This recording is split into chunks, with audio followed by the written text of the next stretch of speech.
உட்காருங்க. அழாதீங்க. அது எனக்கு கேள்வி கேட்க வராது. இது கேமில் கண்டினியூ பண்ணுறீங்களா? நீங்கள் கண்டினியூ பண்ணுறீங்களா? ஓகே, கதை மூடிடுங்க.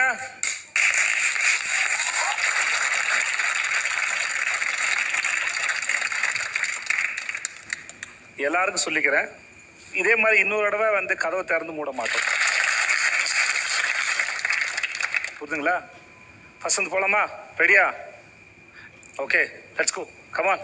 பாரு, சொல்லுங்க. பாரு, ஃபர்ஸ்ட்ல இருந்து சொல்லுங்க. ஃபர்ஸ்ட்ல இருந்து. ஓகே. அழிச்சாங்க, இப்ப நடந்து அழிச்சிட்டாங்க. ரெடி? எல்லாரும் சேரை போட்டு உட்காந்துட்டாங்க. ஸோ நான் வந்து ரம்யா கிட்ட போயிட்டு, நான் அப்போ தான் பாத்ரூமில் போனேன்.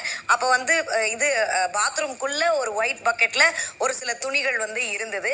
அது என்னுடைய ஏரியா அப்படிங்கிறதுனால நான் வந்து உள்ளே வந்தேன். உள்ளே வந்து தலையாகிய ரம்யாவாகிய கமலா ஆகிய அவங்க கிட்ட வந்து நான் சொன்னேன், இந்த மாதிரி அங்கே ஒரு துணி இருக்குது, இந்த விஷயத்தை வச்சு நம்ம வந்து விக்ரமை எழுப்பி விட்டுறலாம். அதுக்கப்புறமேட்டு என்ன நடக்குதுன்னு அந்த மாதிரி கரெக்டாக என்ன சொன்னேன்னு தெரியல சார். ஆனால் அவரை எழுப்பி விடலாம். அங்க பக்கெட்ல துணி இருக்கு, அத பகடக்காய பயன்படுத்தி விக்ரம் வெளியேற்றலாம் சொல்லிட்டு நீங்க தலை ரம்யாட்ட வந்து சொல்லிருக்கீங்க. ரம்யாவோ அது கேரக்டராகவோ தலையாகவோ, அவ்வளவுதானே? ரம்யா, இதுக்கு மட்டும் சொல்லுங்க. இவங்க உங்ககிட்ட வந்து அங்க இருந்து இந்த பக்கெட்டை பயன்படுத்தி விக்ரம் அங்க இருந்து எழுப்பலான்னு சொன்னாங்களா இல்லையா? சொன்னாங்களா? ஓகே. அது இந்த ஆட்டத்துக்காக விக்ரம் எழுப்புறது தானே உங்களுக்கு புரிஞ்சுதா இல்லையா?